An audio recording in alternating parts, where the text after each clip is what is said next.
ఒక అందమైన పల్లెటూరి పచ్చటి పొలాల మధ్య గౌరి అనే కష్టపడే ఆవు తన యజమాని పొలాల్లో పనిచేసి కుటుంబానికి పాలిచ్చి గౌరవం మరియు ప్రేమను సంపాదించింది. ఆవు నిస్వార్థ సేవ గ్రామ ప్రజలందరికీ ఇష్టమయ్యేలా చేసింది. అదే గ్రామంలో చిక్కు అనే విశ్వాసమైన కుక్క ఉండేది. ఇది యజమాని ఇంటిని కాపాడుతుండేది. పగటిపూట చిక్కు ఇంటి చుట్టూ తిరుగుతూ ఇంటిని కాపలా కాసేవాడు. రాత్రిపూట పశువులను జాగ్రత్తగా కాపాడతాడు. ఒకరోజు గౌరి పొలాల్లో పనిచేసి ఇంటికి తిరిగి వస్తుండగా చిక్కు ఆవును చూసి మాట్లాడాడు. గౌరీ, నువ్వు ఈ రోజు ఎంత కష్టపడ్డావు. నీ శ్రమను చూసి నాకు గర్వంగా ఉంది. గౌరీ మాట్లాడుతూ, చిక్కు, నీ విశ్వసనీయత అందరి మనసుల్ని గెలుచుకుంది.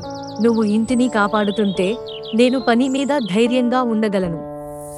ఈ మాటల ద్వారా వారి స్నేహం మరింత బలపడింది. ప్రతిరోజు